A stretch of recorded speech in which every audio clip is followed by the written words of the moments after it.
Welcome back to Tour de Bloom. You are looking at live pictures from the front of the elite men's field on what I think is the end of their first of three 25-mile circuits before hitting the final climb today. We will try and get some updated information here as we come online and get things sorted. We do have Rebecca Riza out in the car reporting on things and checking in. Sounds like the wind starting to play a factor out there. We didn't see much of this in the UCI women's race earlier today. They took off at a 9 a.m. local time, but this one looking like these guys have a little tougher conditions out there. So starting to see a lot of action up at the front. They should also be looking at intermediate sprint points coming up here with a small time bonus available there as well. These guys will sprint for points and time bonuses all three times through. And I believe that's where they are right now at 43 minutes into the stage. This would be right about the time that they would be heading in to complete their first of three circuits here. So I'll see if I can get some IDs on these riders who appear to have given themselves a little bit of space.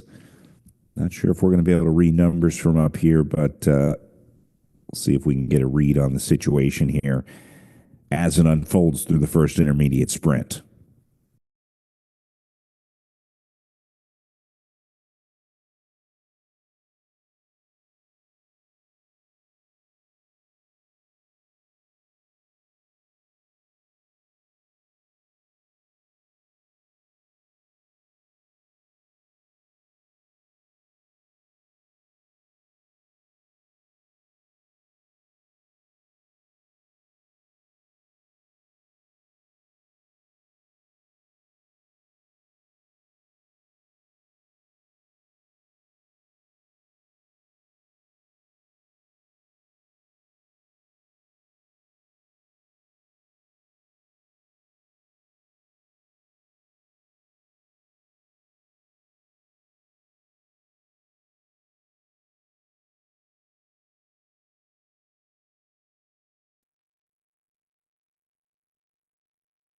Here we go. Another move up the left side. Solo rider away, stringing it out, trying to get this rolling. To make things interesting.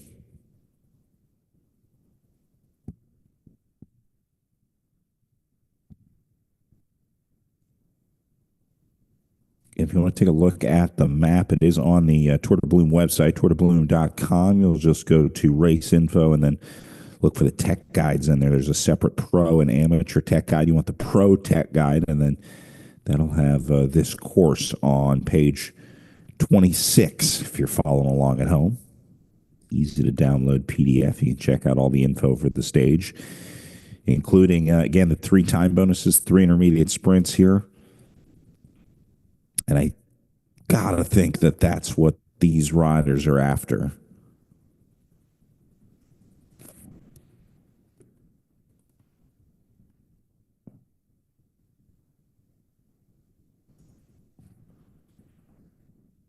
See if I can figure out a kilometers ridden or landmark from out on course. Again, spotty connectivity here. I think these cameras are coming back with Starlink, so I'll do my best to keep in touch with our assets out on the road. Meanwhile, we'll try and decipher what we're seeing here, which is a lot of action at the front of this one. Look at this. Another group trying to go away now.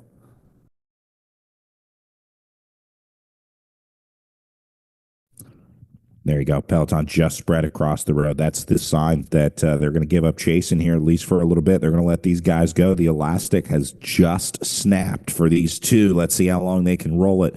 More importantly, can they get their act together and work together here? That's going to be the key. How fluid can they be? How smooth can they be?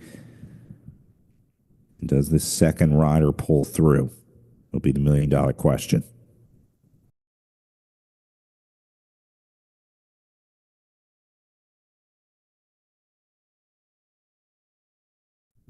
Here we go. That was the switch right there. So they're both going to take turns on the front.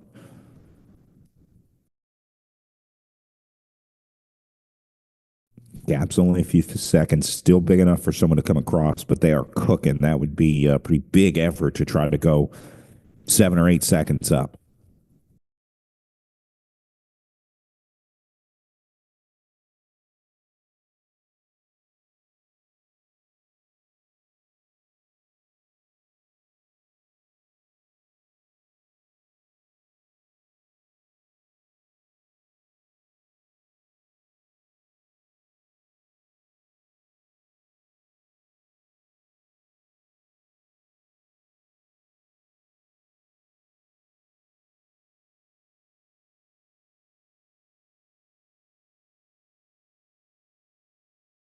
All right, looks like they are dropping down into the valley. Unfortunately, I think we're going to lose them through this sprint, but when we pick up live coverage again, we'll be back with more coverage of the elite men's race.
All right, back with the front group. Looks to have expanded into a few more riders that were able to jump across the gap. This one now becomes much more dangerous with looks like maybe 5 or 6 guys in here. That's a larger success percentage here than the initial 2 guys that got away here. So if I'm sitting in the field, I'm certainly keeping a close eye on this and trying to take inventory as this group looks like it continues to grow.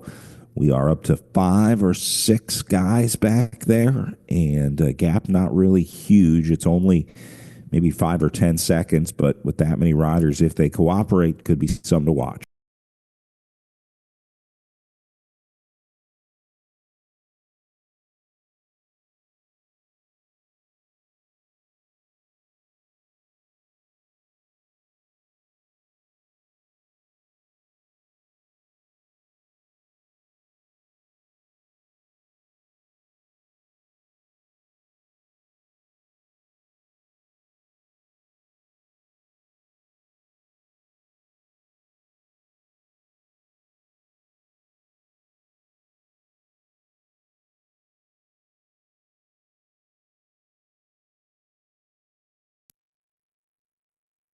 I'm not looking super organized up at the front yet. See a lot of swerving around back there. This looks like 3 guys together with a fourth kind of dangling on.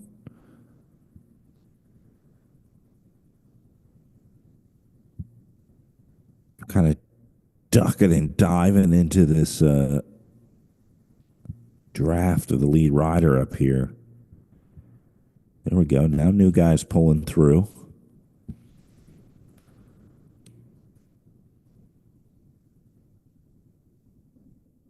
Yeah, I think those games are going to get them caught. There we go. The cavalry has arrived.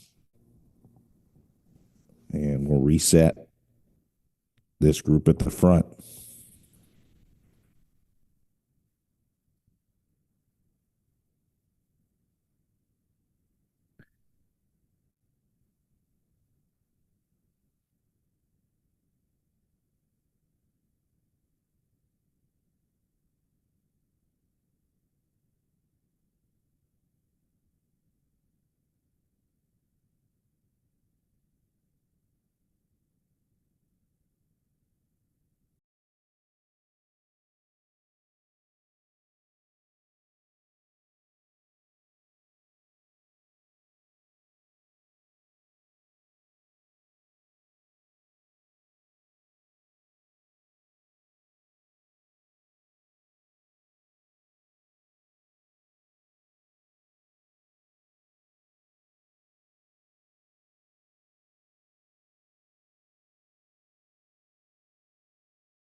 All right, I do think we just saw them go through that sprint line. Sorry, I just realized I was muted for a little bit there.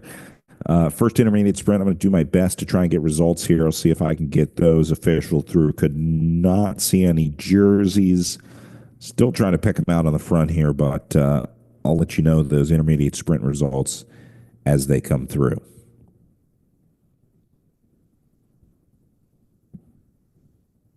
Nice shot of the front right here.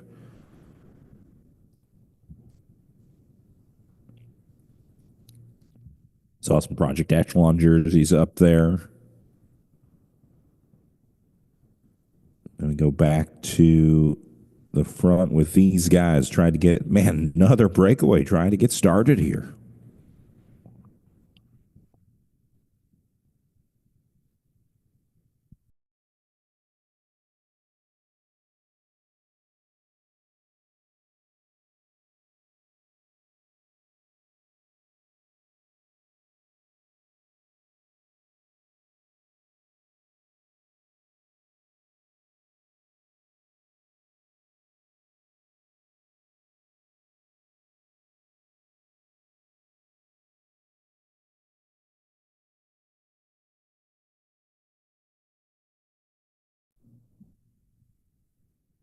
Break a six, going to try and roll it.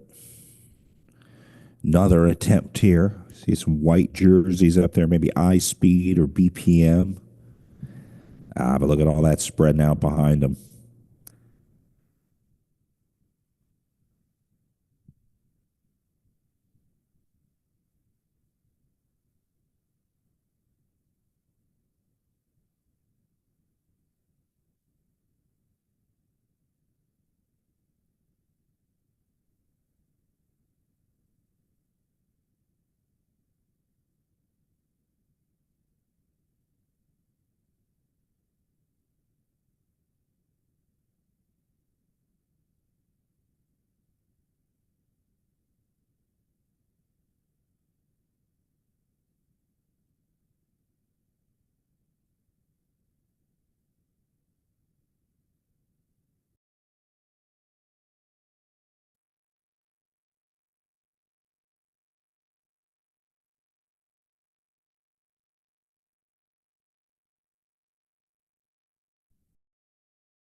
Still single file up on the front.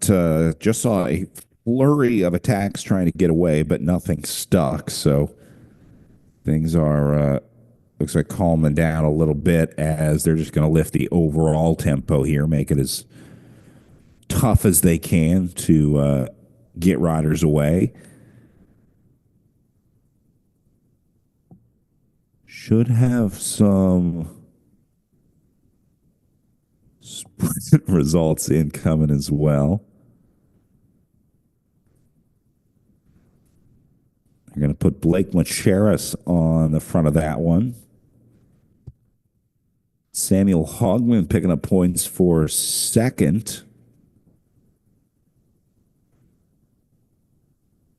And then third still getting sorted out here. So points and time bonuses for Hogman and Macheras. Those will be the first points in the green jersey for Macheras. He is 12th on GC at 32 seconds down, so going to get 3 seconds taken off of his GC. Hogman also picking up his first green jersey point. So neither one of those guys really a contender yet in the green jersey competition, but we'll see if they can maybe pick up a couple more coming up here.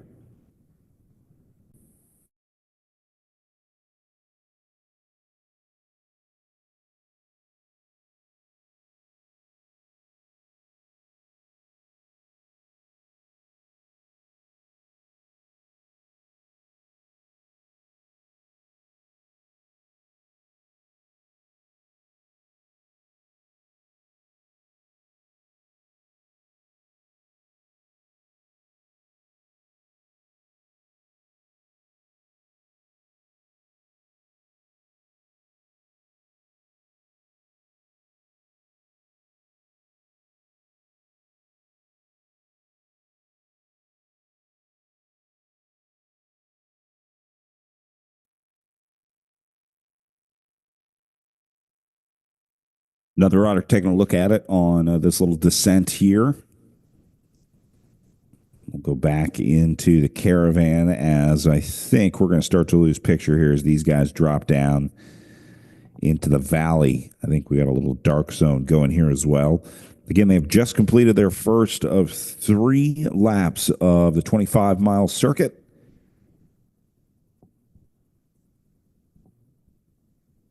And they're back out onto the second. So through the valley first, up towards the lake. Double back over and then drop down for the second intermediate sprint coming up here. This is a tough place to be solo away on what is turning into what sounds like a pretty windy day up here in Plain, Washington for the Plain Road Race. So we'll see if this Lone Ranger gets any help.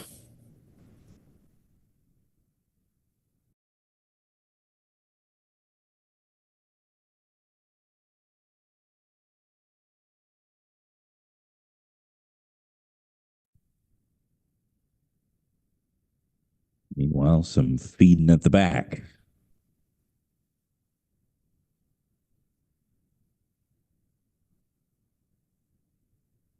This guy getting no love up here.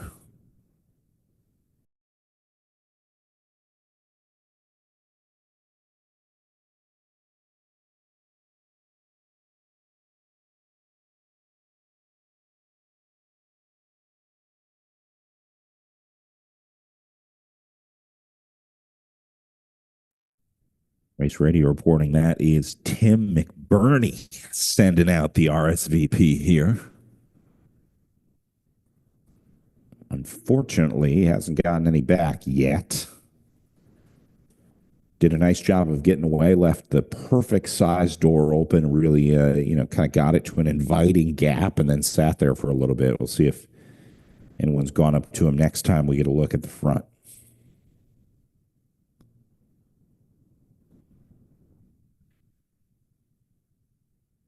McBurney, part of that Mike's Bike squad.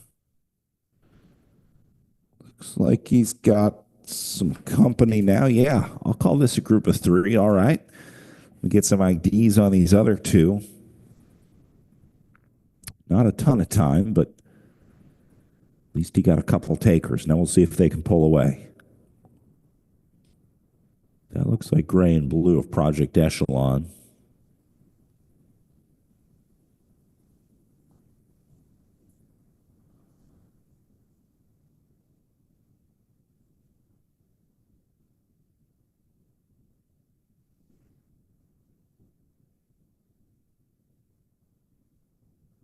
See if we can see him from back here.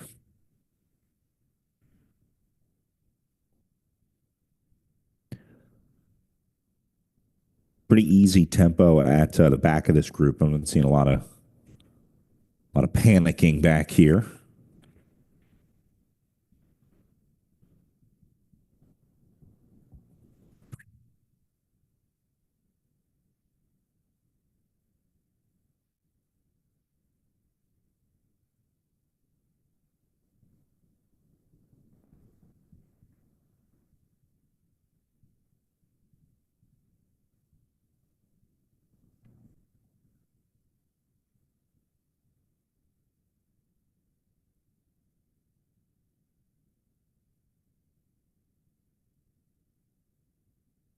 Back you can see the coasting at the back.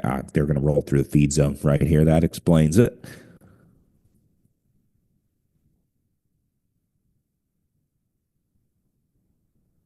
Again, this course is, in the way that this is raced, it's been relatively easy for these riders to feed if they wanted to. So I don't know if there's going to be many customers in here, but a good chance to get some easy access like this guy going to take advantage of right here.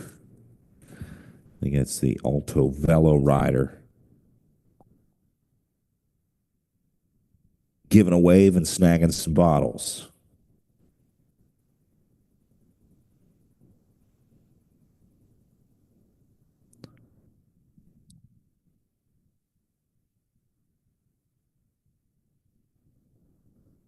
Sounds like Alan Schroeder also threw out an attack just a little bit ago. That might have been part of that group of three that we were kind of looking at there, the RF Solutions team, but he has been brought back as well. So still no successful customers off the front yet. They're going to work their way down this descent now off of the feed zone. And a few riders going to try and dare their way off the front here on the way down.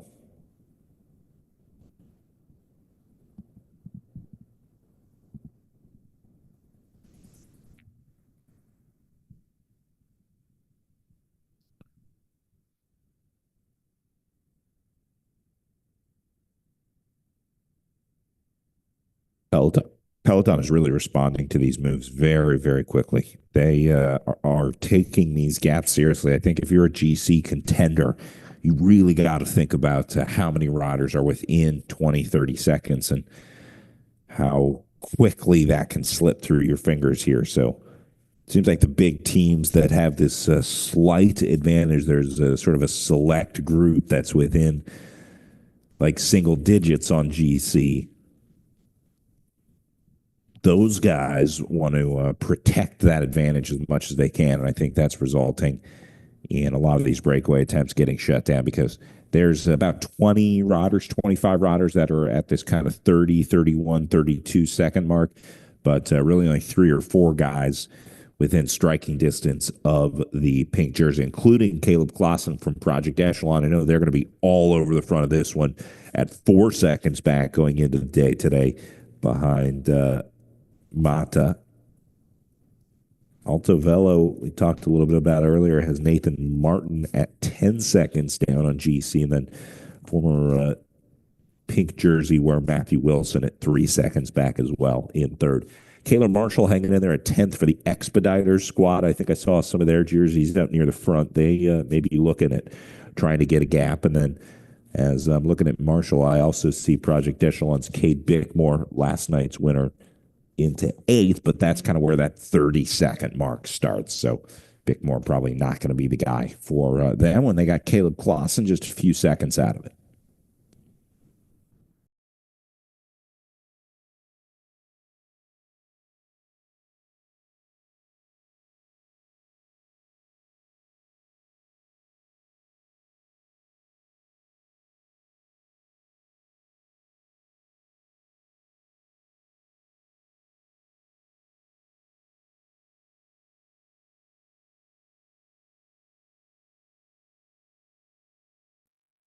Confirming Expeditors Chris Ernst for third in that last intermediate sprint that went through it, and didn't have confirmation on those yet, but we are confirming Ernst for third with Sam Hogman taking second in that intermediate sprint, and then Blake Macheris, your sprint winner, through the line there to pick up his first green jersey points for Team Mike's Bikes. Another move rolling off the front here. Let's see who this is.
Getting some numbers filtering through here from Race Radio.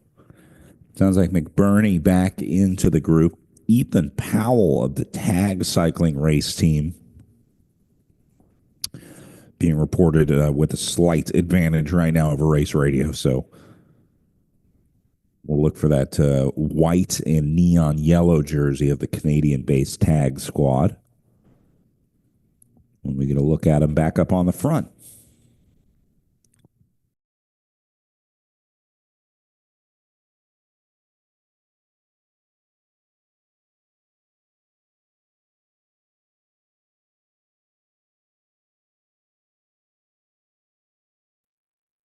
And here he is. So I think this is Powell right here.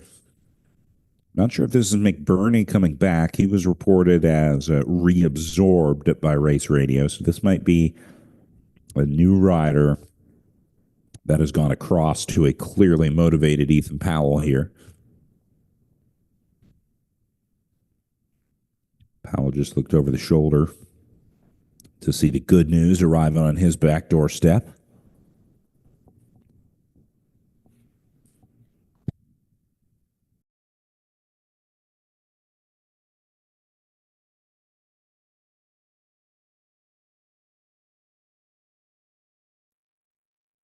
Gotta respect these guys trying to get away. I mean, you never know until you try, right? There's Powell pulling off. See who he's going to turn it over. This might be an Expeditors jersey. Looks like a dark jersey with a light helmet. It's the best I can give you right now.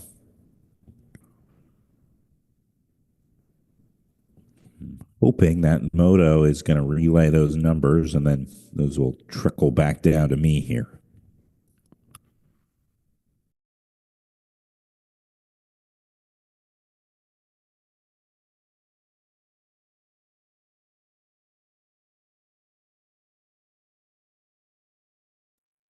This guy's definitely increasing the gap since he joined. So Powell's group here,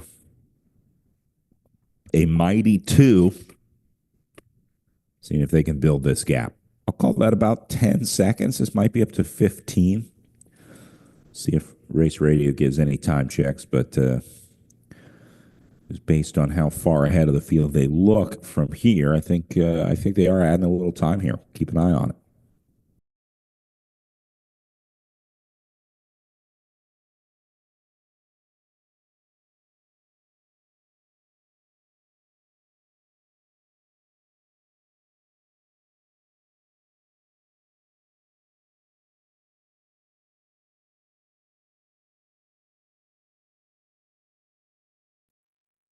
All right, new info coming in. This is Tim McBurney. Sounds like he didn't quite get reabsorbed or maybe went back out, but either way, they're saying McBurney is now one of these three as a new rider has now come out of the field to make it three. Remember last time we saw him, it was just two, initially led by a solo Ethan Powell.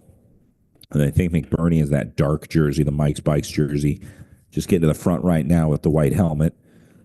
And I got one more joining him here. See if I can figure out who this is.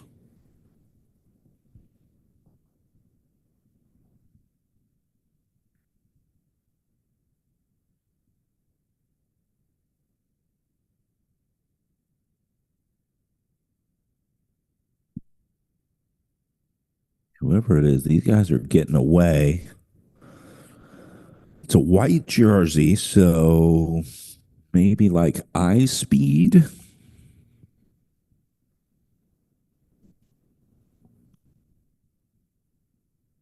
Two-way crossing on this section of the course. I think that's going to be a different field that they just went by here, but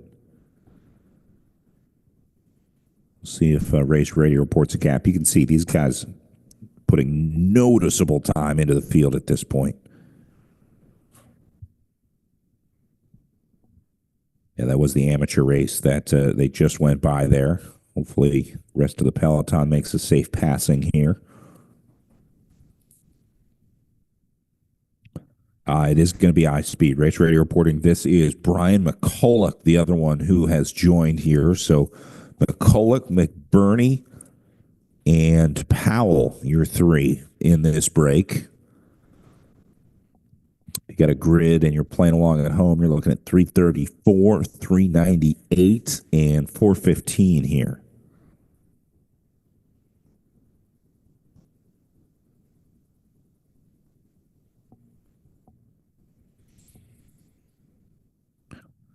Boy, this is a dangerous group if left to their own devices. I know a lot about McBurney and McCulloch. These guys can work for sure. And I know this tag team is full of hitters. A lot of young talent on that tag cycling race team here. Ethan Powell in that best young rider category here. So this is the kind of breakaway that you look at, you don't worry about, but you should, because these guys are hitters. If Brian McCullough goes to work here and does what I know he's capable of doing, this gap could very easily go up to 3 or 4 minutes with these three guys.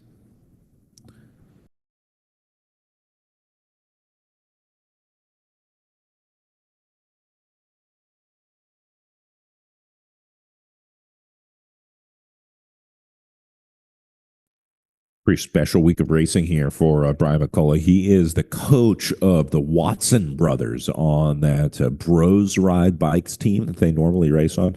They are guest riding with the iSpeed team under the direction of their coach and teammate, Brian McCullough. So, wishing the best of luck to Jack and Eli Watson this week as they conquer their first pro race out here at Tour de Bloom. Pretty cool story. Watch those kids since they were just young YouTubers racing out in California, and now into a multi-day stage race here with iSpeed Racing. So Brian McCullough showing the young bucks how it's done out there as he gets off the front into what is now being reported at a 90-second gap off the front here. So those three guys built some significant time here. And again, looking at McBurney, McCullough, and Powell now at minute 30 up the road.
Mike Spike's going to take a feedback here from back of the caravan as McBurney does work up at the front.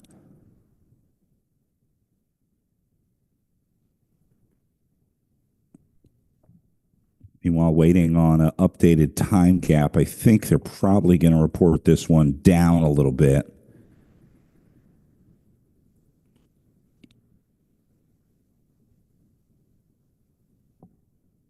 Yeah, they're saying this one is now closer to 40 seconds for those three guys still off the front.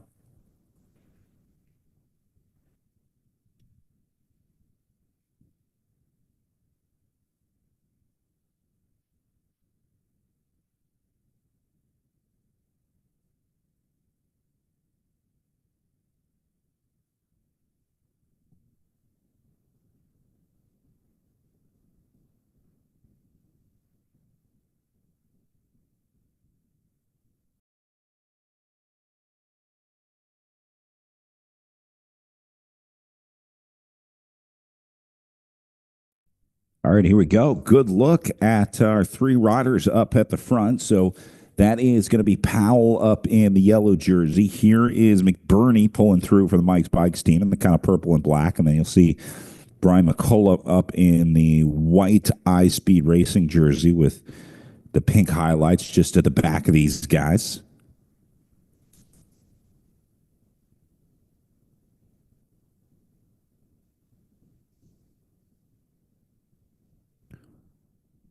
Certainly looking like a breakaway working well together. I wouldn't be surprised if these gaps start just trending up, not by a lot, but just adding a few seconds every time we hear. That would track with the way that these guys are riding. A lot of it is going to depend on what's happening up in the, or back, I should say, in the main field.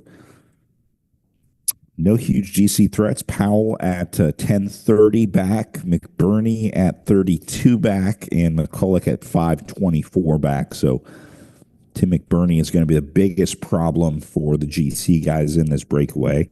Sitting at 24th, 32 seconds back with the time trial coming up tomorrow. This is one where you got to kind of decide how much time you can take out of or give up to Tim McBurney in the ITT coming up tomorrow. That'll determine how much of a leash they're going to be willing to let him go here.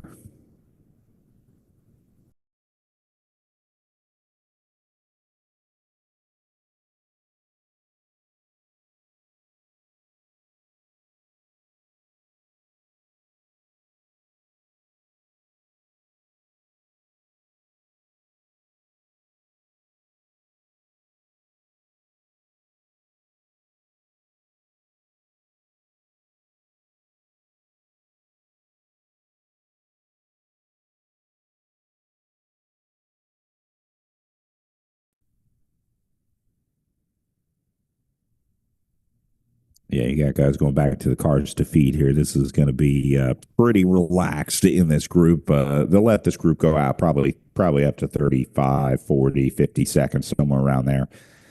And then I would guess the big teams will kind of hit it there and start just setting tempo and checking on them.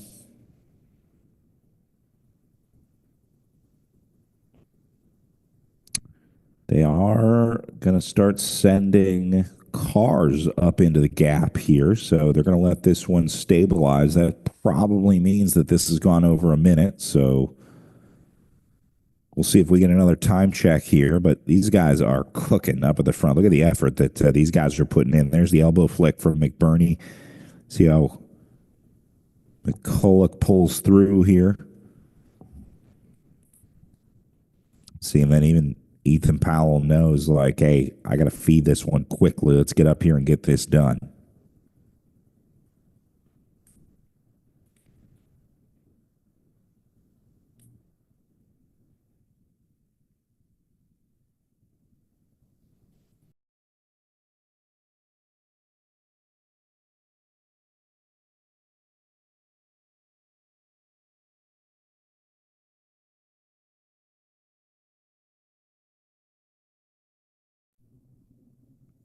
It's like everyone going to take a chance to top off here. Empty out those bottles, get what you can from the car now that they're allowed to come up. I would assume all three of these guys are going to have a car available to come up to them. So we just watched Tag feed Ethan Powell.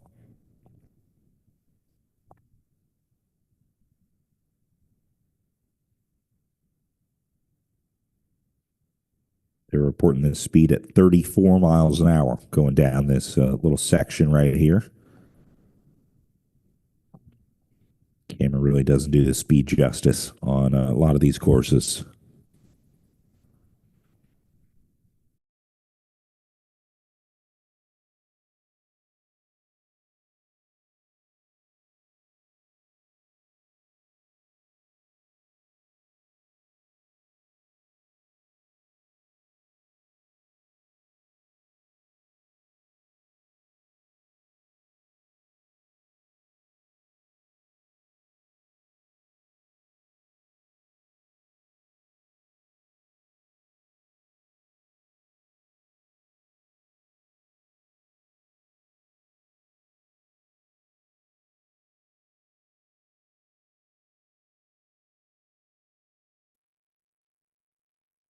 Yeah, probably going to go out even more. There is zero urgency in this group right now. They're not reporting any real organized chase up on the front of the field. So, bet you this next time check will be a minute plus.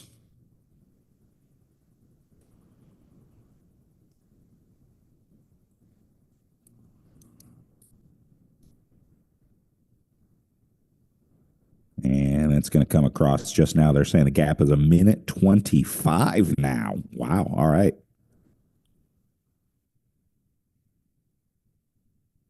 Yeah, this is going to be one for a while. Now that they put these cars in the gap and this one continues to trend up at a minute 25, that does make Tim McBurney your virtual leader on course. He would be, if we stop the race right now, your new pink jersey. Again, he comes into the day as the best placed rider in that breakaway at 32 seconds down on general classification.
Picking up live images of these guys at the back. Looks like they are just working their way along Lake Wenatchee here. I think they have already done that U-turn on the other side and are working their way back across the North Shore.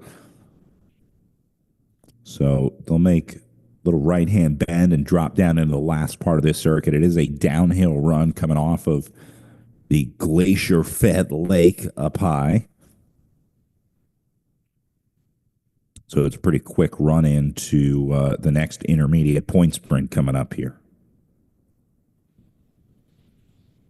And that'll send them out on their final of 3 laps before they come back around, back across the lake, drop down into the valley, and then start the final climb of the day that comes as a spur just off of this circuit that they've been on.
Right back the back of our main group. Sounds like there have been some changes up on the front. Race Ready reporting one is trying to go across. And it sounds like it's a POA racing rider.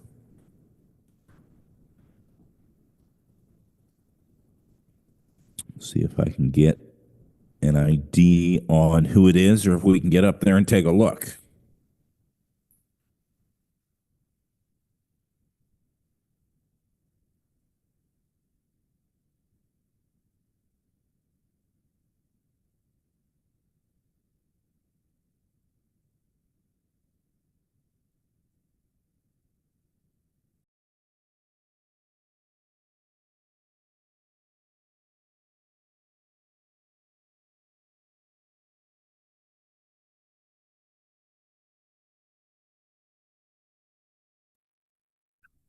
They're going to call this for 344. That would be Manteo Racing with Oliver Hamill off the front here.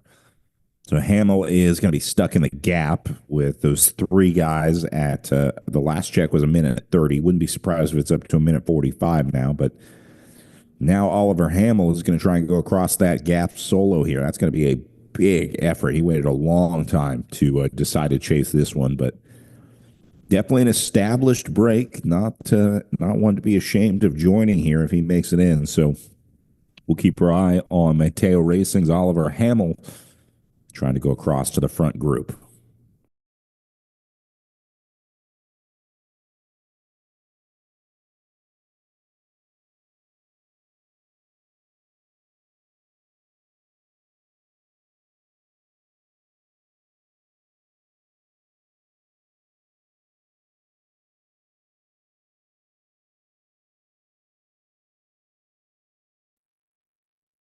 Interesting. Race Radio just reported this gap is down to 1 minute now. I think that's the gap that they're reporting from those three leaders back to the field. Well, that's going to be the gap for Hamill here. So that means he's now a minute across this minute and a half gap. He's only going to be 30 seconds away from catching the back of this group. I'll bet you Hamill make this one in. If he covered a minute that quickly, you should have no problem getting up to these three leaders here.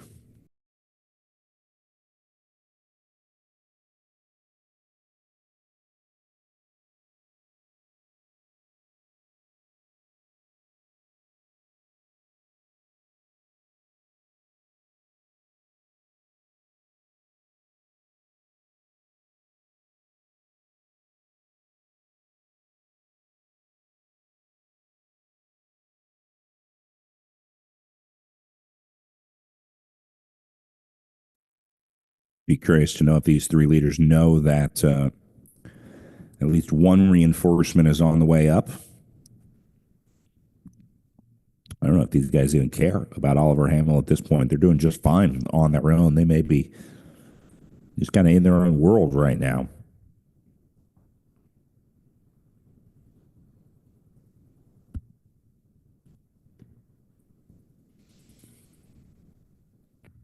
Plenty of experience in this front group for sure.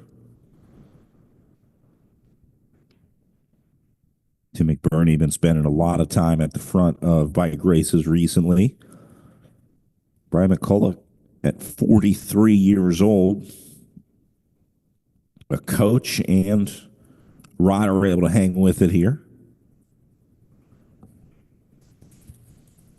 And then Ethan Powell establishing himself into this group. Remember, he was the one that started this breakaway. Powell was the guy that spent a good amount of time out there by himself, just kind of waiting. Again, did a good job of making that gap chaseable, making it look manageable. And eventually he got McBurney and McCullough up to join him, and then they took off into what is now about a 90-second gap here.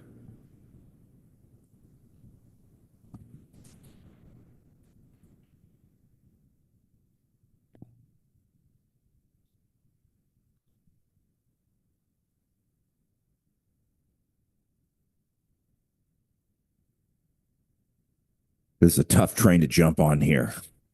These guys are not letting up.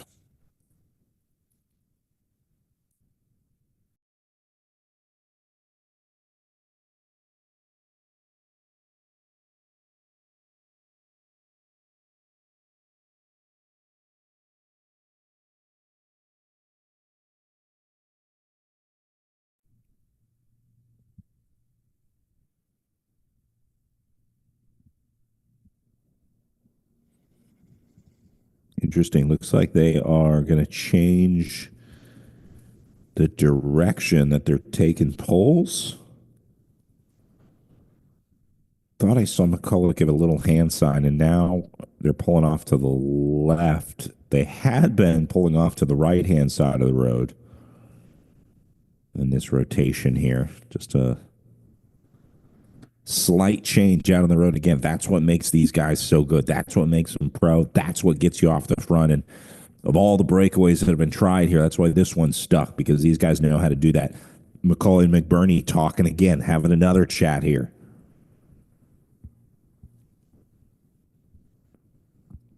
Let's see what that was.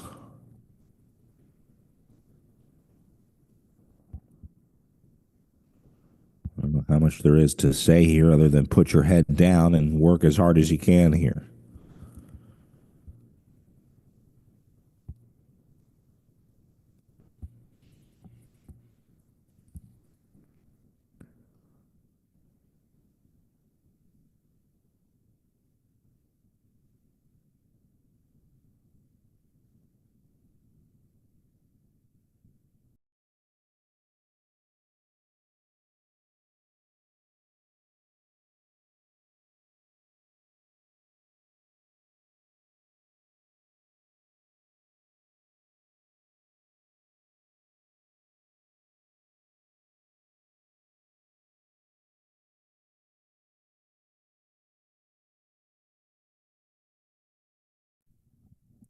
Back in the field, just going across the Wenatchee River right there, up and over the bridge, one of the landmarks on this course, as they work their way back through for the second circuit.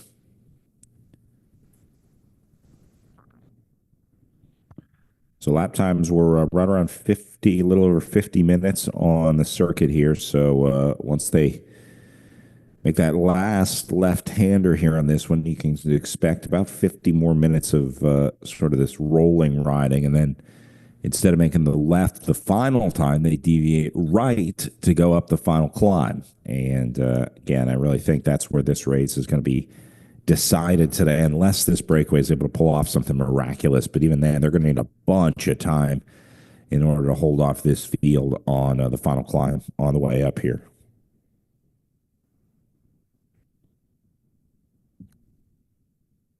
Sounds like the break just got the information that we have here. So now they should be aware that there is one on the way up. Remember, Oliver Hamill of Manteo Racing is somewhere in between these three guys and the main field. The last check we got was a little bit ago at about a minute back from these three. So obviously, the same thing. You want to see that start to trend the right direction.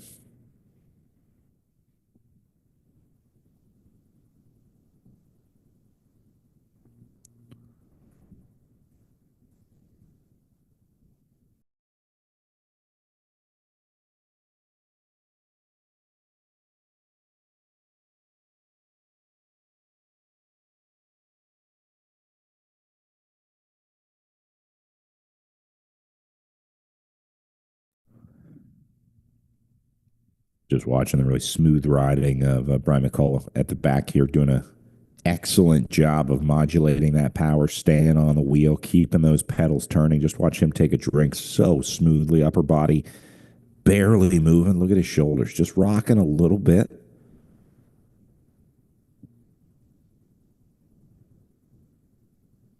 Clearly a guy who spent a lot of time on the bike, that's for sure.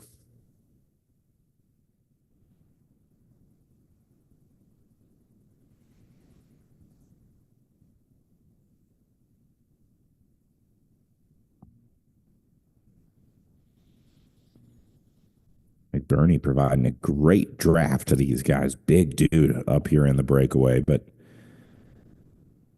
with that big size comes big power, and that's exactly what you want in a breakaway scenario like this.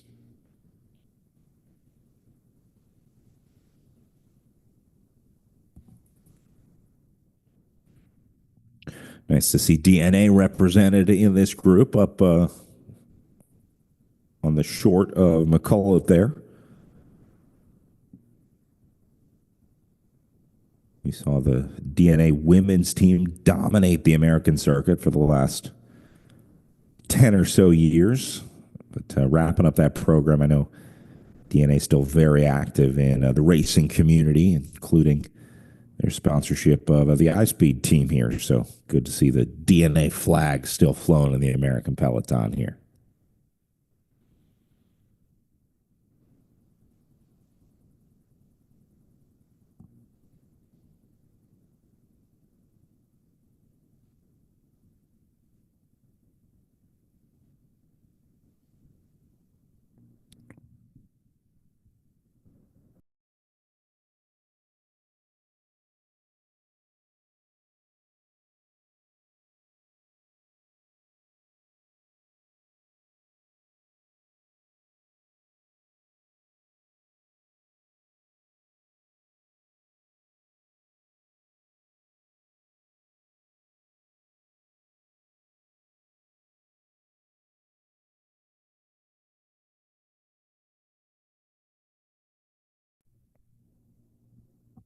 Looking to see if these guys show any sign that they may notice there's company on the way up. A little bit of looking back there for Powell, but I think he's probably looking for a car.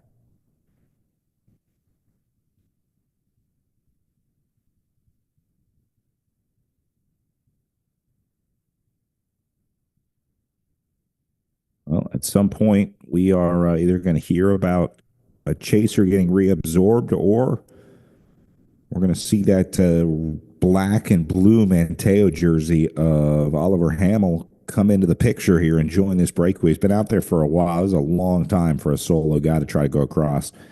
Obviously needs to get in here sooner rather than later. So clock is ticking on Hamel right now.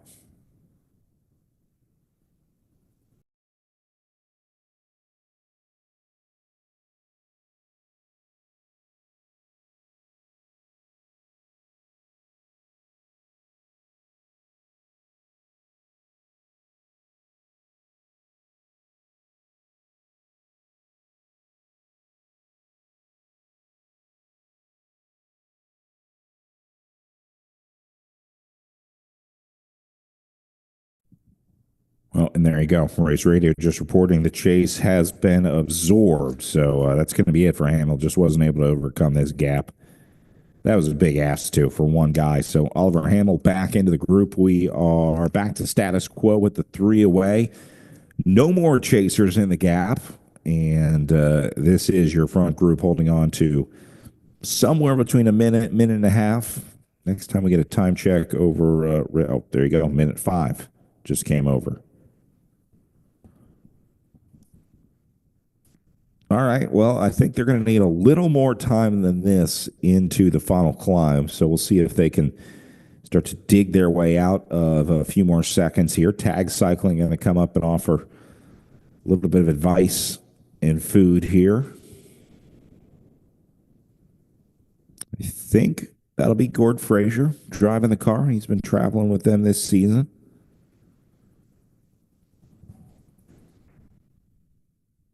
Be interested to see what he says about this 1 minute gap here.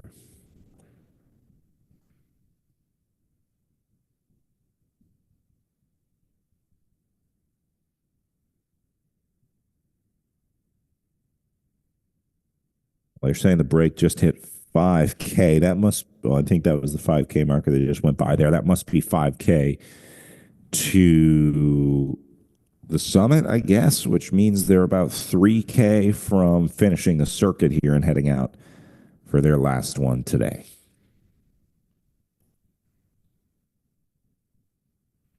Gap back up to a minute 20 for Race Radio now.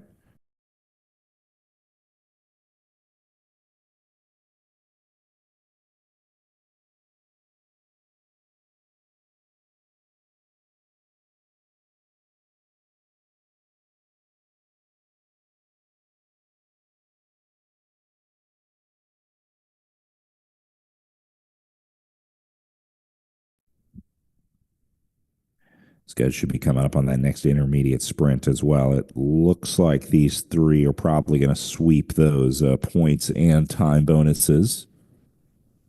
Again, nobody with any points in it right now. So these will be their first green jersey points and time bonuses. They jump to the line. McBurney and Powell going to go at it. I think Powell got the best of them there.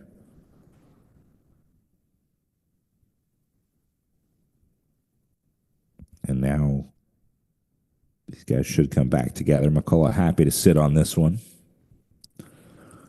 Yeah, that'll confirm Powell on race radio, getting maximum points across the second of three intermediate sprints. So they are about to hit the bottom of this little descent. They'll start that loop one more time, 25 miles of racing to go from that point, and then it's up to the summit.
Gap up to a minute 25. Field just went through that intermediate sprint. Sounds like they took a time check there. So slightly rising, holding just under 90 seconds right now.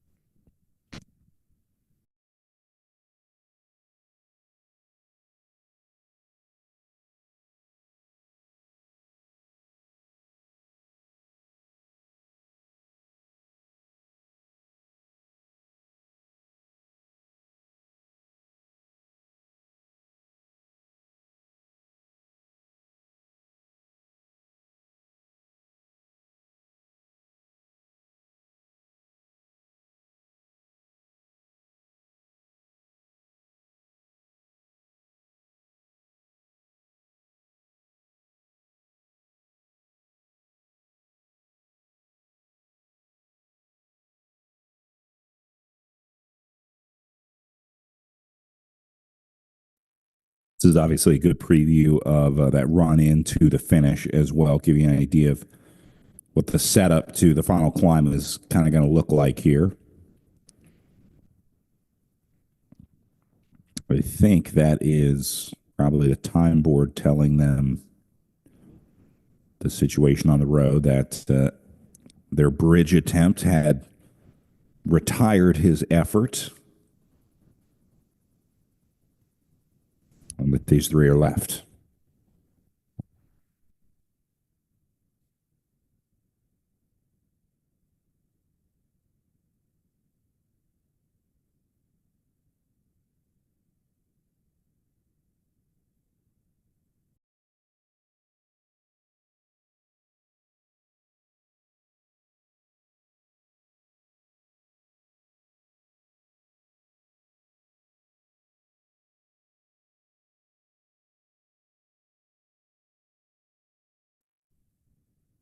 I think that was McBurney's team car that just rolled up. They'll be getting the same information we are over race radio here, so they'll be able to relay that to these guys if they choose. Some of that will be filtered through the director, how often these guys need to get checks or information. But for right now, there's really not much you can tell them. They got their tempo, they got their power zone, and they're just going to tap these kilometers away.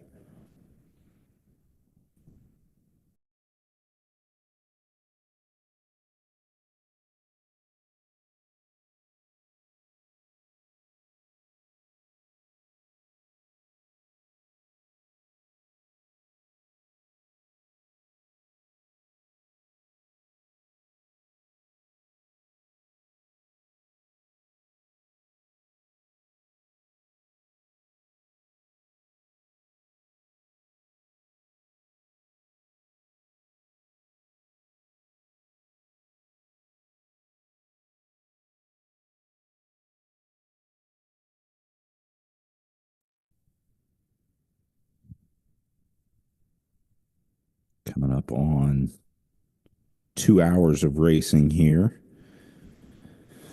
New time check puts the field at a minute 25 now. So I think that's kind of where it's going to stabilize here. It was minute 15, minute 20, minute 25. Haven't really seen it go over that 90 seconds that we saw earlier. Brief look at the front group here. Still working. But really, their fate is going to be in the hands of this group, whether or not they get organized, whether any major teams go after it. We'll see if a team like Project Echelon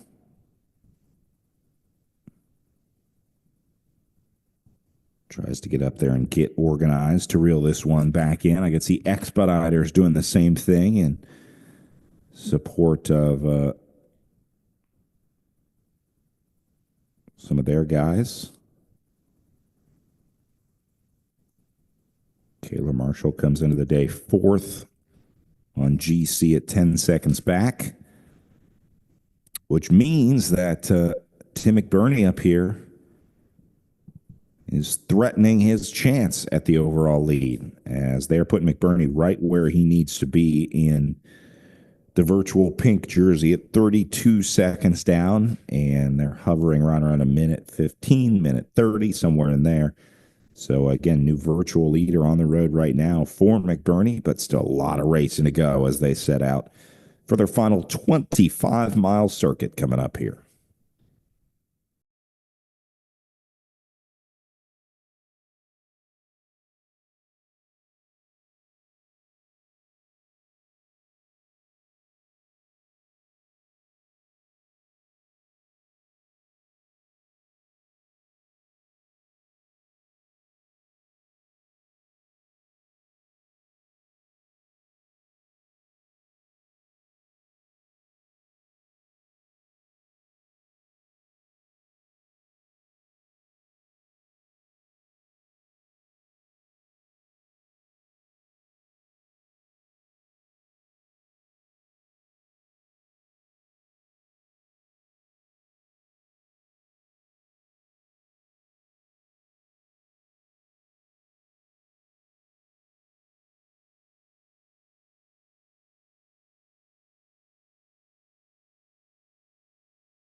All right, check it back in at the back of the group here again.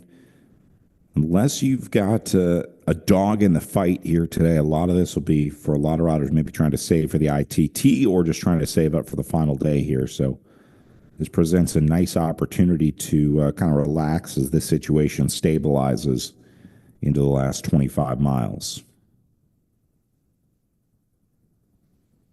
Again, beautiful roads out here. You love to see these bluebird days for the riders.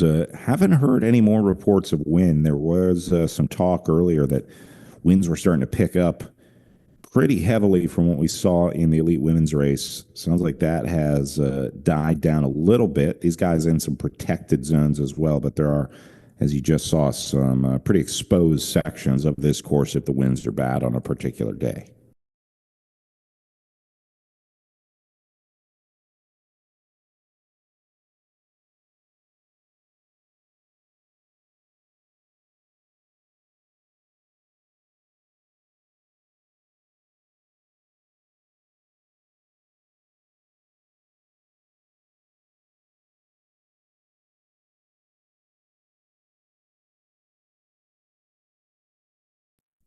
Race Radio just reported that Project Echelon is the team in charge at the front of the main field. So they are definitely putting this one on a leash. This has become a trademark move of theirs. When these breakaways go away, they have such a powerful and reliable train that they're happy to let these breakaways get a little bit of time, and then they just kind of settle in with what they think is a manageable gap and try and close it down into the final circuit here. They're in no rush. They know they've got 25 miles to do it. There's really no urgency for them right now out of minute 30. They can bring back a minute 30 in a matter of less than 10 miles, let's say, once they really start chasing hard, especially once these guys start to get cooked. So they're going to let these guys kind of roast themselves out here. And then the plan is that they're going to slowly reel this one back in. Obviously, things don't always go according to plan. That's what the breakaway is counting on. But Project Echelon kind of giving the all clear signal when they start riding at the front like that and ride a calm tempo, clearly not chasing this one down. They're kind of telling this field, hey, we got this under control. Don't worry. We'll shut this one down when it needs shut down.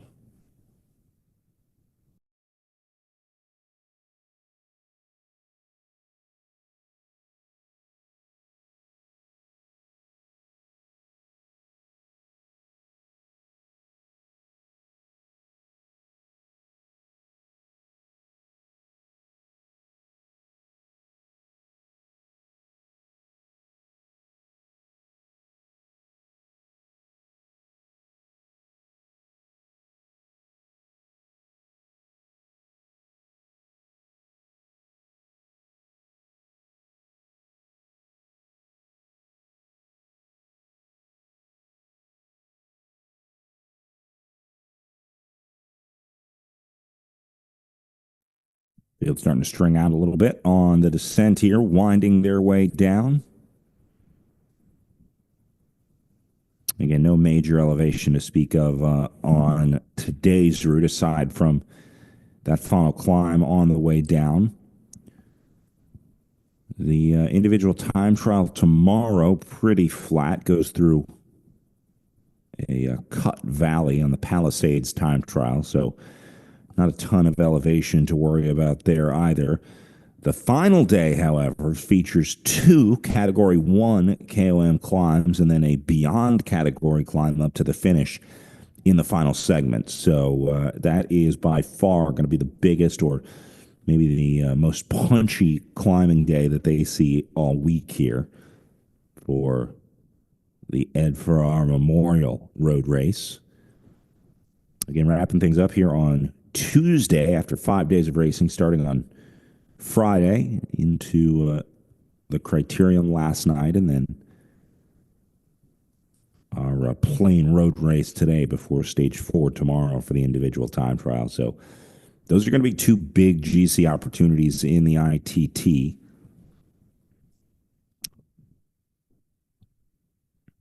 That time trial course, not super long. It's a 30K out and back, basically. Excellent pavement. So it should be a fast one out there. It's going to be a worthy winner of that one for sure, over 30K.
Back up at the front group again. If you're just joining us, you're looking at your 3 leaders on course, holding on to about a minute 30 gap. That includes Tim McBurney in the purple, Brian McCullough in the white and pink, and then Tag Cycling represented with the white and green jersey of Ethan Powell, your 3 at the road in the breakaway. Powell started this one. He invited the other 2 up with him. They built a small but mighty gap and have now been out there for coming up on about 45 minutes since they rolled away here. Project Echelon is chasing at the front of the main field. They are keeping this gap what seems like right where they want it. They've got the firepower to bring this one back if they wanted. But these guys are pressing on in the face of the Goliath staring them down back at the front of the main field.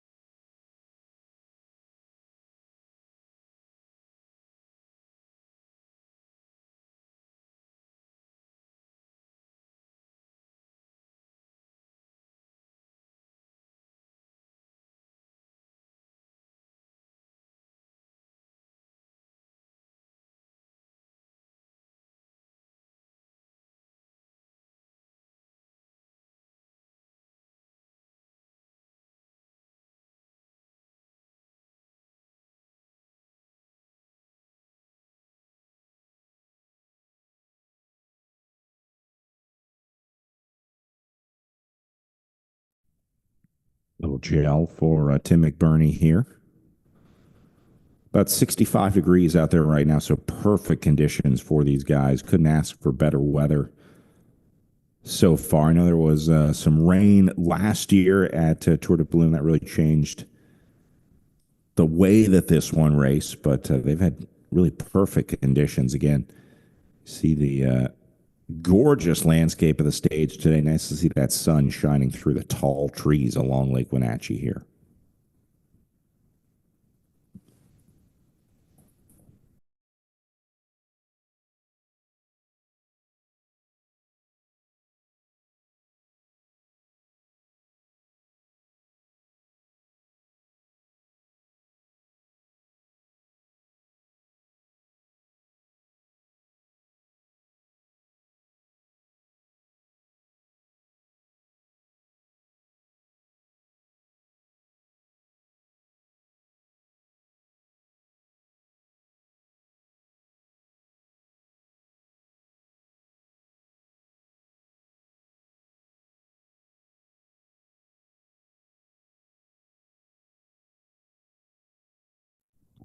They might be pulling those cars out of the gap. Is that what's going on here?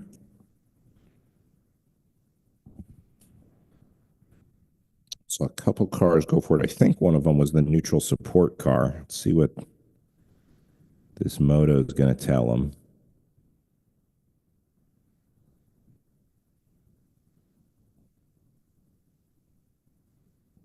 And we'll see what race radio is going to tell us. Seems like there is a change in the scenario here.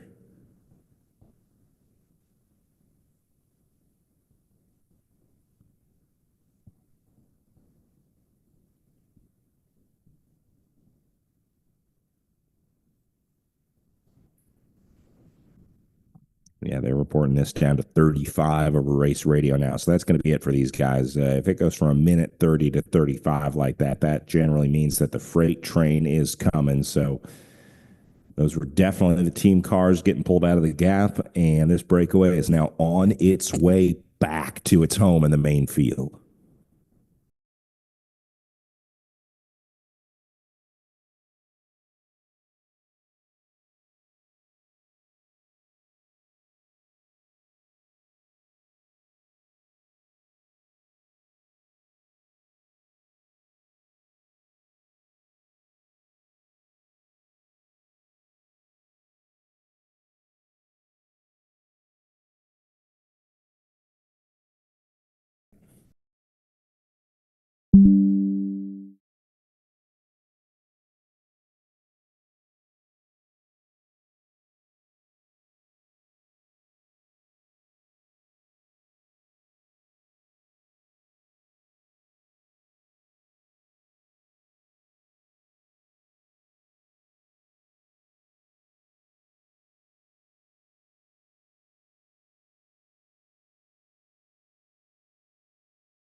All right, welcome back. That is the turn where I think these guys are just starting their final 25-mile circuit here. So I think that'll be the left turn. Race radio now reporting that the field has stopped chasing as this gap had come down around 25. They got maybe a little too comfortable. Now it's back out to 40.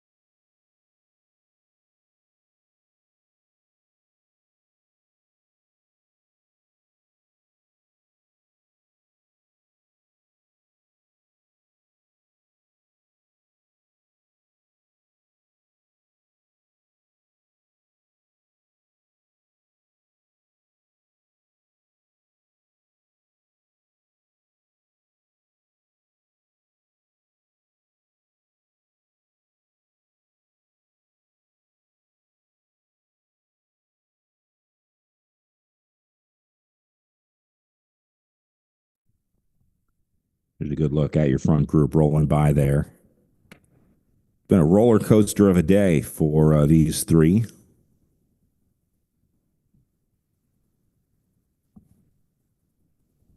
Those guys going to go by. Sounds like they're going to pass an amateur race here on the road. This is the front of the main field. First look that we've gotten at the front of those guys. This is the amateur race off to the left-hand side. That's why you're seeing that traffic going the other way. The riders of both races have been warned, and officials deciding that they're okay to roll on by here.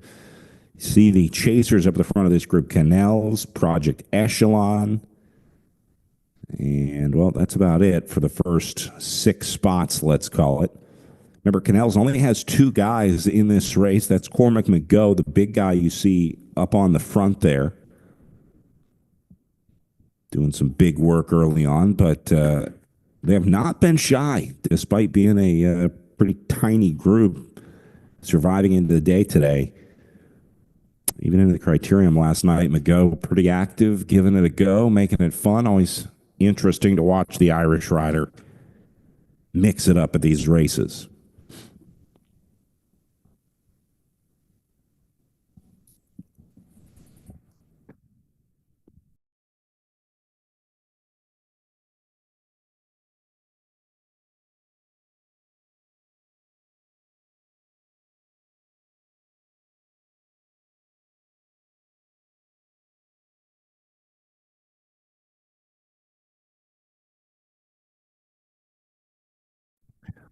See McCulloch out of the saddle here. I think probably just stretching out a little bit. I wouldn't read too much into the fatigue in this scenario. I think pretty much all these guys are just trying to get a little time out of the saddle. Yeah, there you go. Stretch that out. I think writing's probably on the wall. Once you see that come down that quickly, you know you're just being toyed with at that point by the field. I don't think these guys are under any illusion that they're riding their way to a stage win here. So seems like the urgency has gone out of this group as well. Gap is going back up, though. They're saying 55 on race radio now.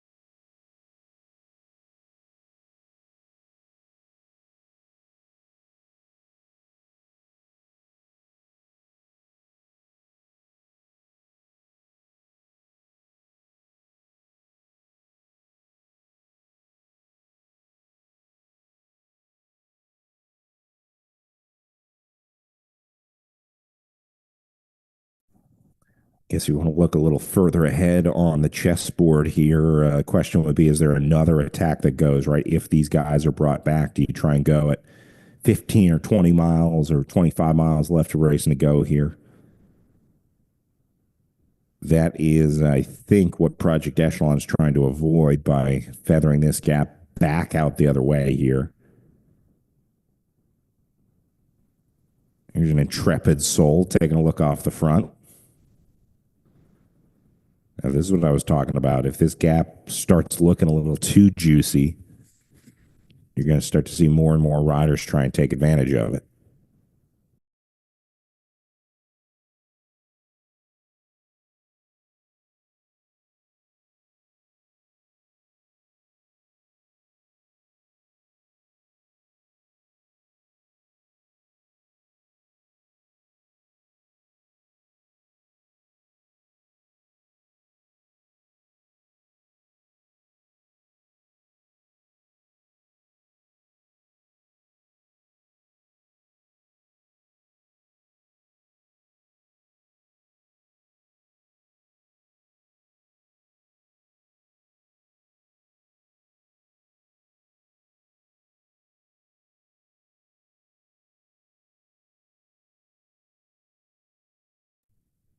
Working through a little bit of traffic there. Nice job by the caravan to get those vehicles pulled over, at least as far as they can. They run what's called a rolling enclosure here. So basically, as the group rolls by, they'll ask those cars to pull over just until the race and caravan has passed, and then those cars can continue on their way. Much better way to keep the local traffic flowing, keep things safe out there, and gives these riders full use of the road across it.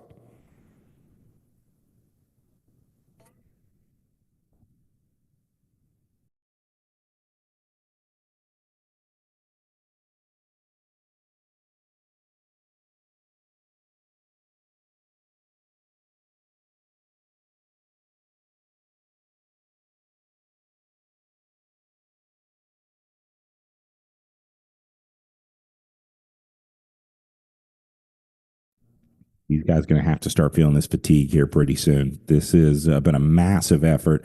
Although I will say these rollers are super nice to ride, especially if you get a good, smart group, guys that know how to take turns, know how to work through a group in here.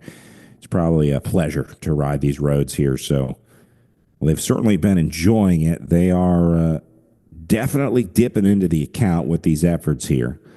Again, not sure what the wind situation is out there. I'll see if I can get more information on the current conditions on this course.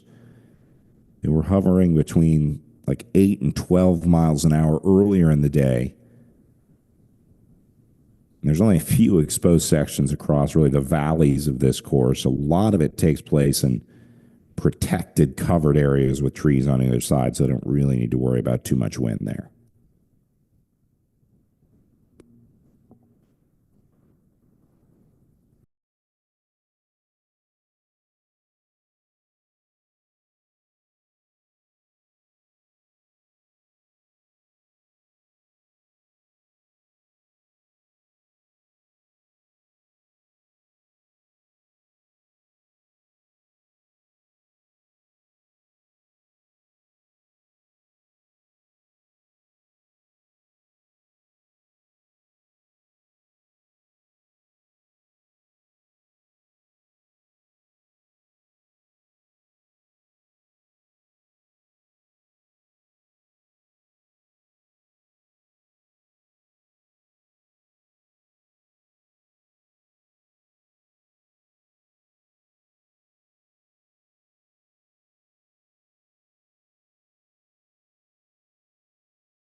This looks like things starting to cool off in this breakaway a little bit. Guys are just a little more calm back there. Looks like things are heating up back here in the main field. That's not a good sign if you're in the breakaway.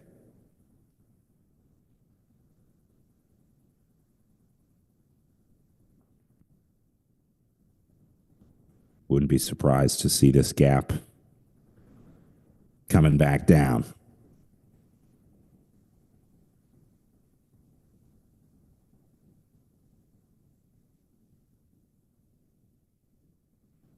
See the next time we get a time check.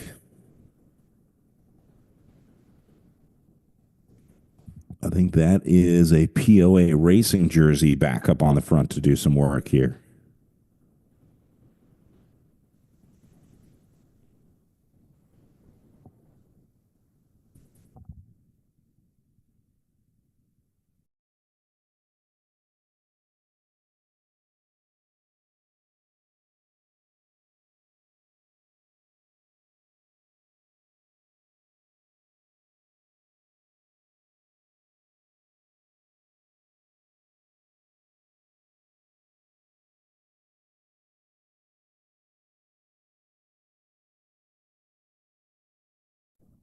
Updated race radio gap is 50 seconds here.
According to the average speed of this race so far at 27 miles per hour.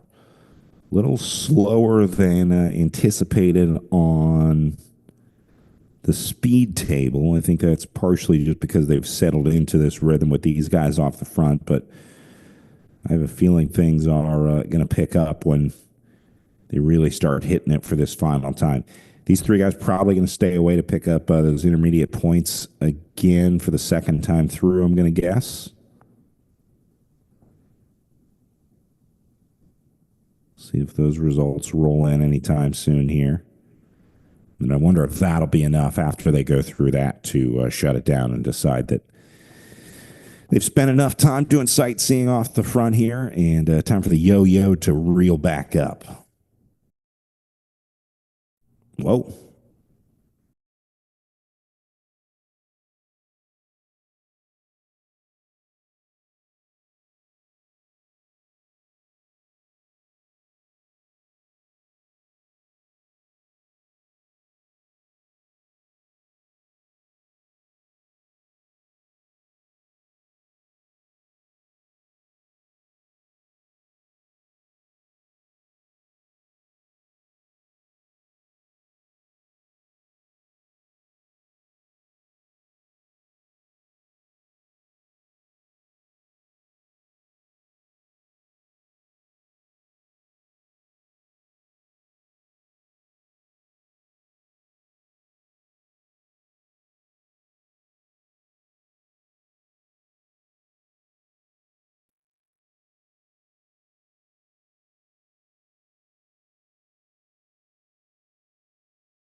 All right, leaders just hitting the 20K to go marker. So they should be well into their third lap here and working their way back around.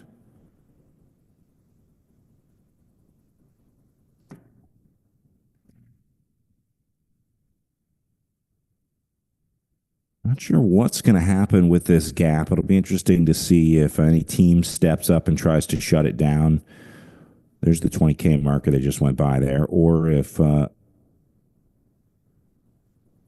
anyone maybe wants to try another breakaway here.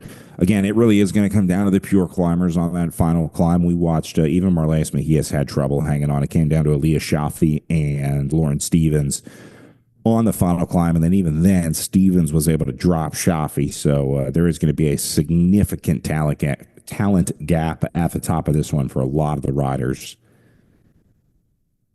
which means significant GC time up for grabs here. So I'm pretty sure all the GC riders want to catch this breakaway, but every once in a while, one slips through the gaps.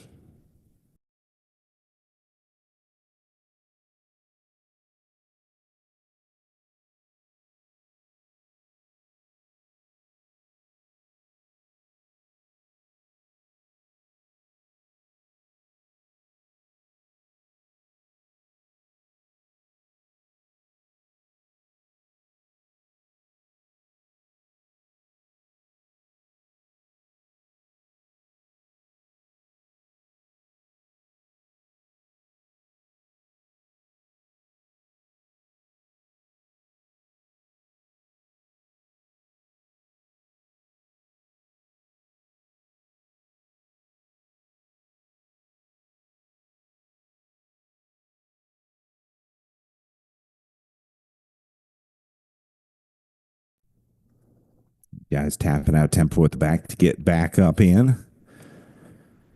Feeding does close in the last, I want to say 20K. Yeah, feeding closes the final 20K of this stage here. So I think they're out of car feeding range.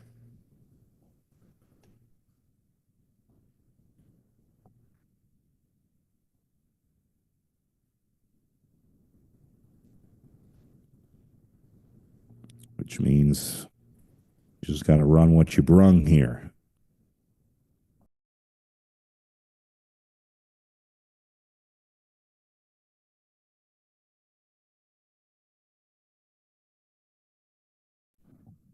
So right around 18K to go for these guys now. It's going to be perfect timing to shut this breakaway down. At this point, I think they've let them roast out there long enough that that'll discourage any new moves to try to go away at what by the time they get caught, it'll probably be 12, 13, 14K to go. That's just not enough time for a breakaway to get away and get established and try and stay away. So looks like once again, Project Echelon is going to do what they do best and dismantle this breakaway slowly but surely to reel them in right where they want it.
Sounds like Race Radio looking for an updated scenario at the front here.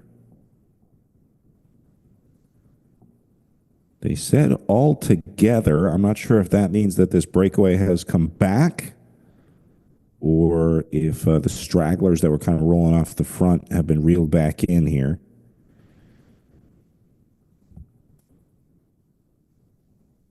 Either way, not going to be enough time for a new group to get away here. So I'm not expecting to see another breakaway roll off the front.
I think this tempo is starting to pick up here, starting to see these guys string out a little bit. Partially going to be because of the part of the course that they're on here really kind of snakes its way down through this beautiful tree tunnel here. This, again, looks like an awesome place to ride if you weren't dealing with teams like Project Echelon pushing the tempo on the front. You could make it a little more leisurely, let's say.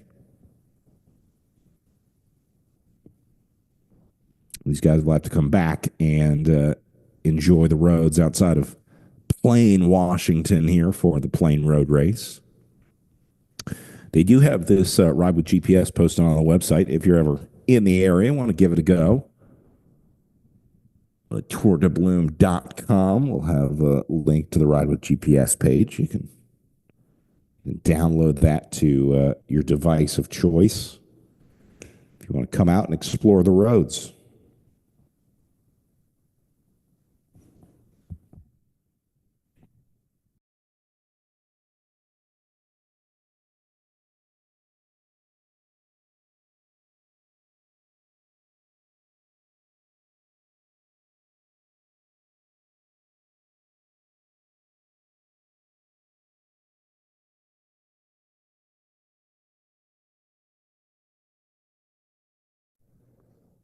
Not sure what this router's looking for.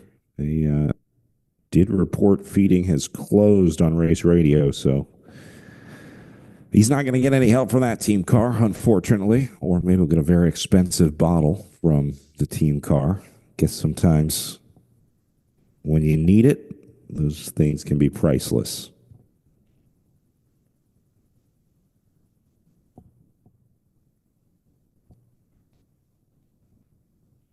Unless he's going back for a mechanical, that would be the only valid reason to go back to the cars here inside the last 20K.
I think that was 10K that they just went by.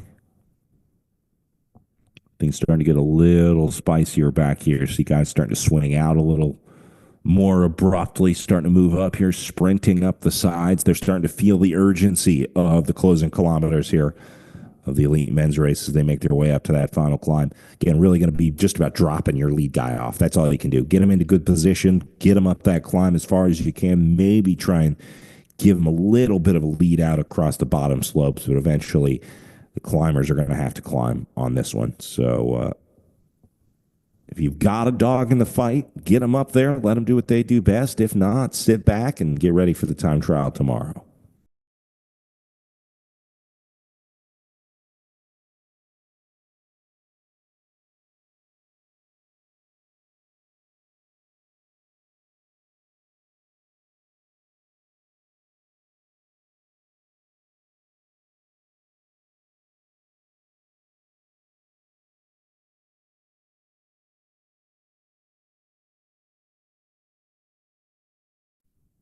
Back over the river.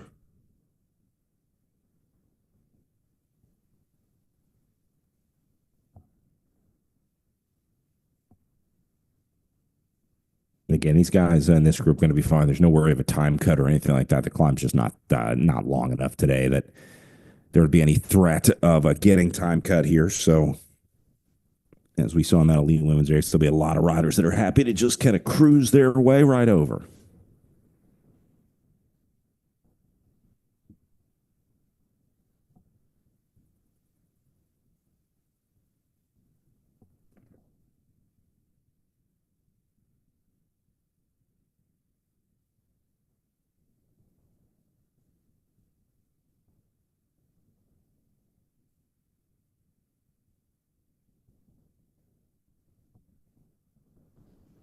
Pretty sure that turn brings them off of the lake and starts them back down south towards the end and exit of the circuit. So again, I do think that breakaway has been brought back. They reported all together at the front, so I'm assuming that means our group of three was reabsorbed as Tim McBurney, Brian McCullough, and Ethan Powell retire their valiant effort off the front. Inside what I think is 10 kilometers to go to the line here. It looks like they're going to be all together to the base of the summit.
All right, live video back. This is from the top of the climb. So this is going to be on their way up to the summit. That means that they are about halfway up this one.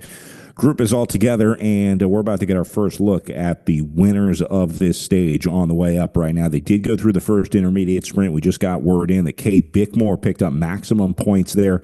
He went to the line with Zach Kowalczyk of the POA Racing Team for second, and then Finn Mitchell picking up third on that intermediate sprint. So POA putting a lot of guys up at the front on the approach to this final climb, which we are awaiting right now. I'll let you know if I get any more information over Race Radio, but as for right now, this is what we got, waiting on the arrival of the front of the group. Only other update I got was a rear puncture for Tyler Hartle, 345 of the Mateo Racing Team. Sounds like Stephen Bassett up near the front of the group right now. Pink jersey is up there. Sebastian Mata going to give it a go. It's going to be, I think, a recreational rider here. Giving you updates that are coming into me from the caravan and doing my best to pass those on in a timely fashion here as we await the arrival at the summit. Here's your lead vehicle. We should start seeing riders just behind them. Pink jersey is there. Project Echelon is there. Remember, Stephen Bassett starts there at 52 seconds down on GC. Not going to be a huge threat here.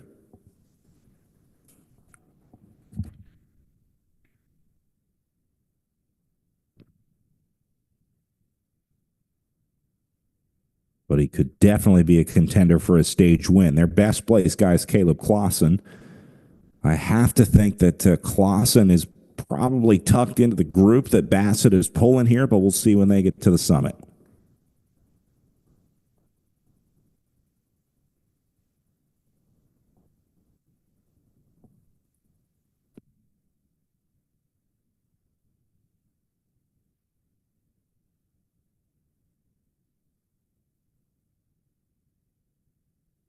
Looking for some reaction from the crowd over to the side there to give us some indication of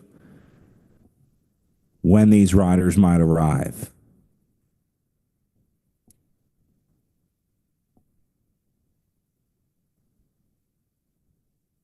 More cars through. It's tight parking up here, so they are going to give themselves plenty of time and space to get out of the way. That is the line right there. You see that white pole off to the left-hand side. I think we're looking at the line across the road. Not sure if you can see it in the shadows here.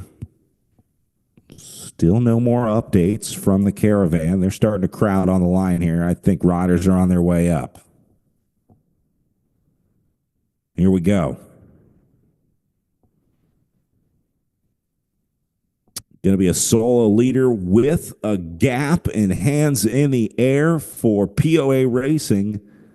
I'll get a number for you across the line here, but POA going to take the stage here in commanding fashion.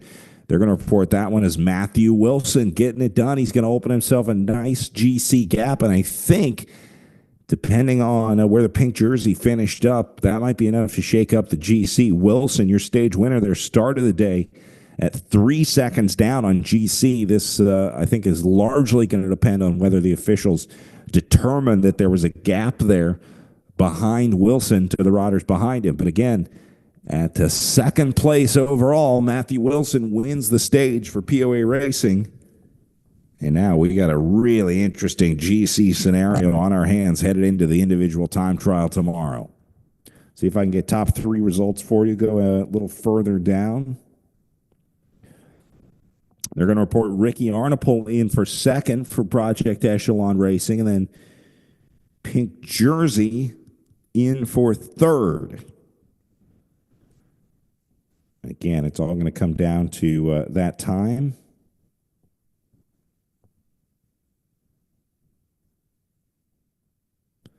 So we'll see. They're going to do some math on the line here. Again, this will largely come down to whether or not they give same time or a new time behind our stage winner there today. He had, it's supposed to be 3 seconds, had the gap there. Oh, here's Rebecca with some riders. Let's see if we can listen into that.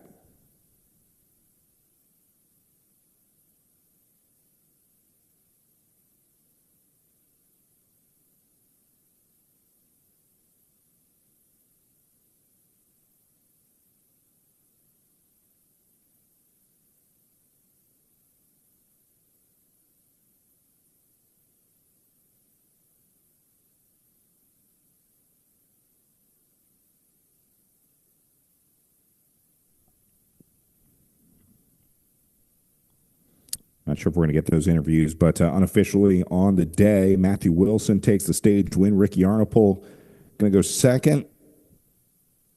And Sebastian Brenes takes third in the pink jersey on the day. There is your bronze medal finisher. Got to think he's waiting to see this math as well. This one's going to be a close one.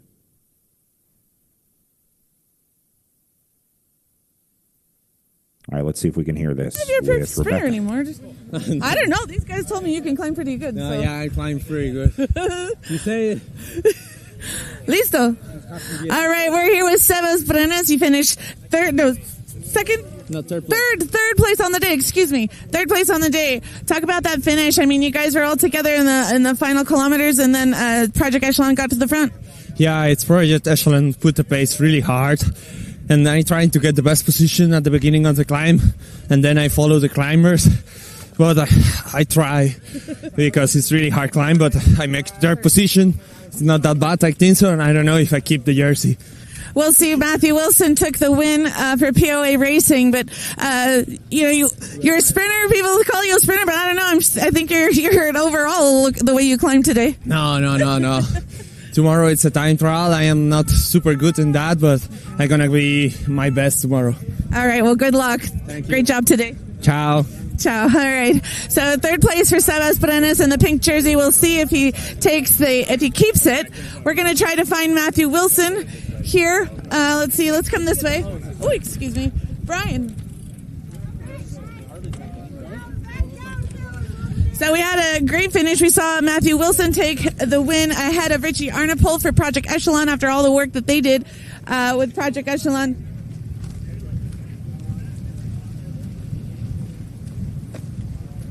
Matthew Wilson!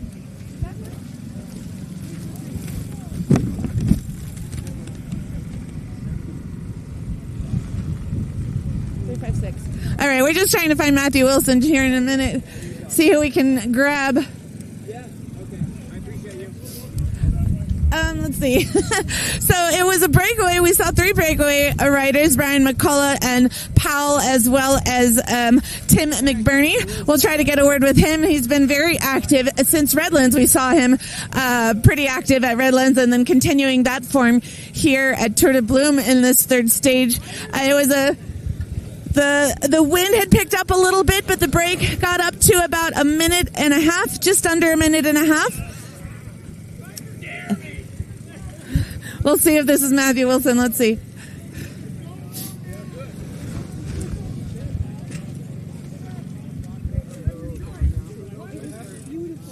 Matthew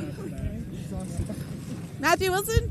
No. I'm not sure where he is. Okay. We gotta get through here. Excuse me? Let's go. All right. What's your... Zach. All right, Zach, we're here with Matthew Wilson's teammate, Zach. Was this a plan? I mean, Matthew has kind of been biting at the bit all week. He's been riding very well.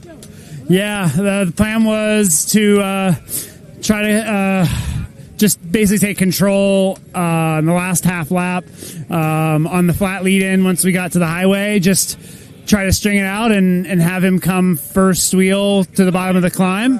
And, that was the plan. We took over like 4 or 3K to go, and I did my pole. I swung off. I saw the boys go through town, single file strung out, and then I guess Matt pulled it off. I was pretty far down the road, so yeah, it was a good time.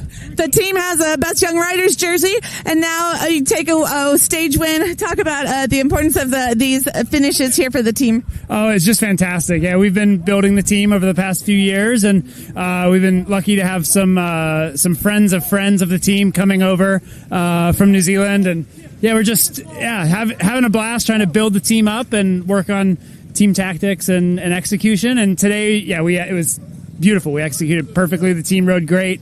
All the other teams rode great too. It was a good race. We love this race. Where's the team from? We're based in Portland, Oregon. Okay. Yeah. All right. And how many times have you raced Bloom? This is my fourth Bloom. I was third on this stage 7 years ago. All right, Zach. Well, thank you for the update. You guys get down safely, and we'll catch you at the podium. Thank you so Congratulations. much. Cheers. All right, so we couldn't quite get Matthew. We'll get Matthew at the podium later today, or later as we get down to from the climb here. Try to catch a word with him at the podium. But a great day of racing in this final few kilometers, just like we saw in the women's race, and Mike Spikes too. Let's see if we can actually get Tim McBurney.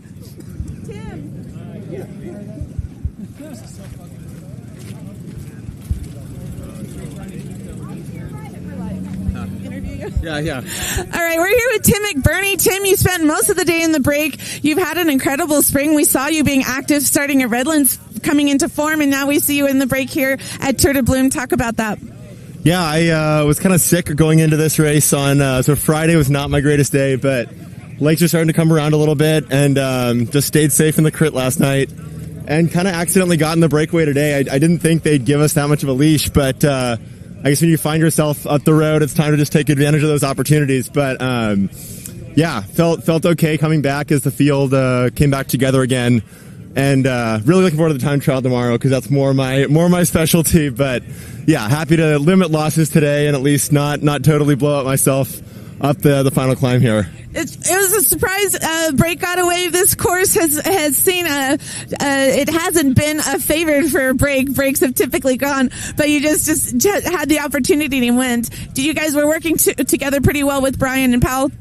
Yeah, everyone was rotating through super smooth. Brian's so experienced. He was like telling us which way to go with the wind and where to be, at what points of the corners. So yeah, it was great, really good cohesion. And then Echelon started to bring us back quickly, and then I think they backed off a little bit. So we sort of just kind of kept it in limbo for a while at 45 seconds until maybe 20K to go. Yeah. And then it all came back together, and then it was just full gas through the lead out Echelon on the front, and everyone's just jockeying for position, trying to get into the base of the climb here. So great course, loved it. Super dynamic. Have you raced Tour de Bloom before? I've not. It's my first year, so yeah. You were with Tour de Team California last year, right? A couple of seasons ago. I've been with Mike Spikes since 22, so. Okay. Yeah. Well, you guys have been very active this week. It's been exciting to see. Congrats on a great ride today, and we look forward to seeing you tomorrow. Thank you guys. All right, Tim McBurney with Mike Spikes. A great effort today.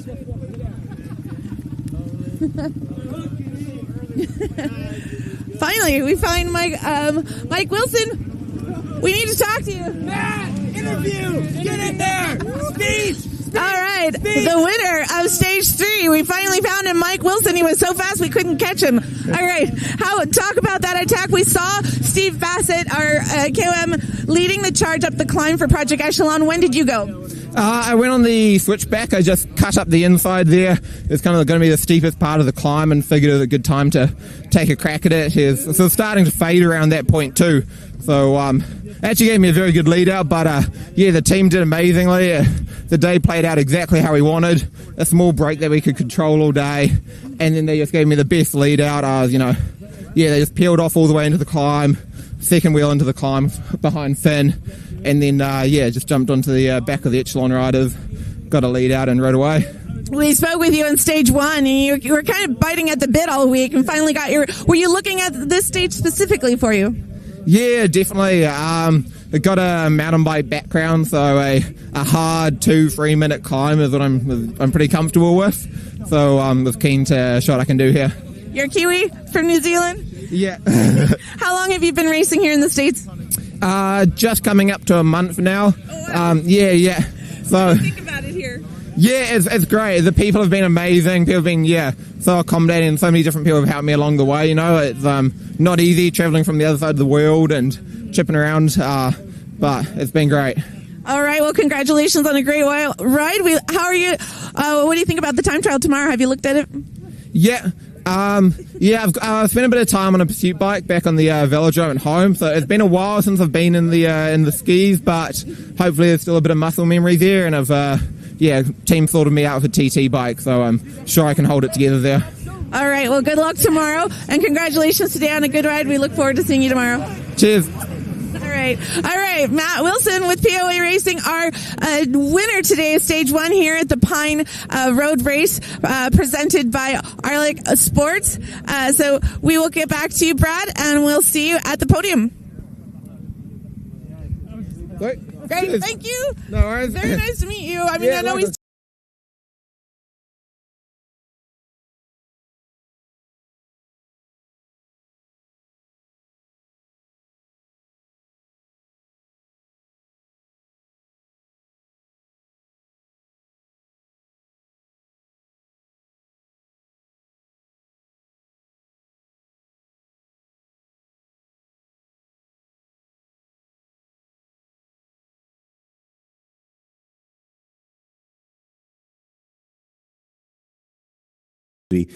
will at least hold on to green KOM jersey today. Not going to change. That'll go to, looks like they're going to actually check that. There might be a change here. We're going to put Matthew Wilson at the front of that one as well. And then they got a tie for best young rider right now. So we'll try and get that sorted out as well as they sort through best young rider. Sounds like there's a group of 4 all at 22 seconds back. So that's your situation right now. Your stage winner going to move into the overall lead. Matthew Wilson, your new leader of the Tour de Bloom with just 2 days of racing to go.